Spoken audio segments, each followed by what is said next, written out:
We can go all the way back to growing up. Every sitcom family that we watched as a kid, my dad would say, I'm not watching this because Hmm. every single one of these, they're depreciating the value of the father. The Hmm. father's an idiot. The father's a Right. dumbass. The father is weak. The father Right. is deferring to mom for every decision. And Right. that's not how a family works. It's a partnership.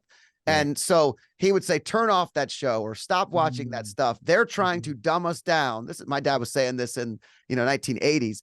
They're Yeah. trying to dumb us down so that everybody thinks that a family should look a certain way and feel a certain way when Right. that's not actually what people need, want, and feel. It's Hmm. really an interesting thought.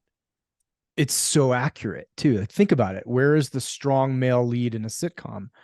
Right? It's not. He's overweight. He's dumb. There's a beautiful, strong, independent woman who just kind of tolerates his lack of emotional intelligence or lack of intelligence, lack of physicality. And that is what was presented to so many of us for decades, on top of the overwhelming message that even I grew up hearing in my house. My parents were still married. My dad worked. My mom raised us, which was, we don't need men. We don't need you anymore. We don't need you. I literally grew up in a house with a poster above my mom and my mom's sewing machine of all cliches that said, a woman without a man is like a fish without a bicycle. And I remember staring at it as like an 8-year-old and was like, fish don't need bicycles. Like, what is going on in this damn poster? That was center in my house, right? And so that trickles down through the culture. And then we have the whole toxic masculinity movement, which has decimated the younger generation of men. Yes, it highlighted bad behavior in men, but it did it in a way that, I say it threw the masculine baby out with the toxic bathwater.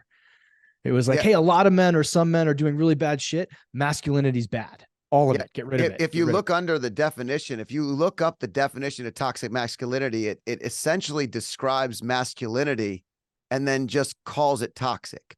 A It's thousand it's percent. sort of like saying beauty, defining what beauty is, and then saying it's toxic beauty. A hundred It's percent. it's not really obviously toxic would be anything that's a negative connotation on masculinity going too far, but masculinity in general is Right. something that's innate and needed and imperative to function. Mm-hmm. And the way that you're made. And guess what? The founding fathers said, we are soldiers so our children can be teachers, so their children can be artists. And Mm-hmm. after every generation of artists, there Mm-hmm. usually is a need for soldiers again. So what ends up happening is, if we soften to the point where we free up everything and we forget where freedom comes from, Yeah. soldiers have to fight again and men become hard again and generations change. And Mm-hmm. it's a cycle, unfortunately, that we don't want to have to live because we'd not like to see those things. I'm Yeah. curious, Traver, why did your mom have that? What was the background in that? Why do you think she had a predominant like draw to those types of posters? My mom was a diehard feminist. And I understand the culture she grew up in, which was in the South, was very constrictive to women. And in her time period, when she was growing up, there weren't a lot of opportunities for women specifically. And so I grew up with the notion, I grew up understanding, I'm so grateful for feminism. My sisters, are both brilliant, college educated professional women whose options weren't only flight attendant, teacher, secretary, Right, nurse. They right. had all of these options. If their boss sexually harassed them, they could file a suit. It was illegal. I'm so glad for the legal ramifications of it. But it made it a tough house to grow up in as a man or as a young man who had two older sisters. So yeah, that was her leaning. Um, it was hard, and I'm sure it colored a lot of why I do what I do now.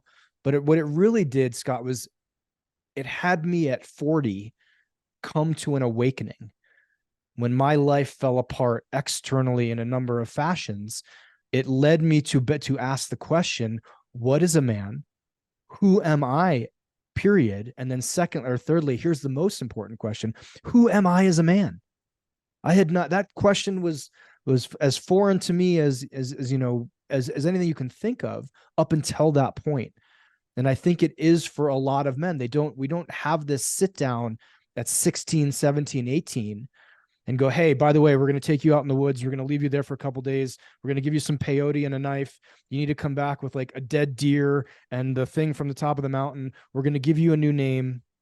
We're going to teach you what it means to be a man. We're going to tell you of the new responsibilities that you now have as a man and the new opportunities that you have as a man. That part's all missed.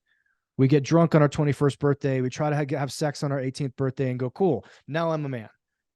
Right. So we've missed out on that whole initiation, which leads to even more challenges. But even if we were initiating men, we're initiating men now into a culture that, as you said, like puts us down in the same vein, asks us to rise.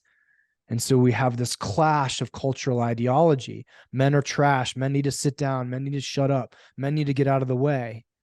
Right. I remember when that APA study came out defining toxic masculinity. It was like risk taking, stoicism, leadership, and even I don't even think they had aggression, but it was those three biggies that stood out to me.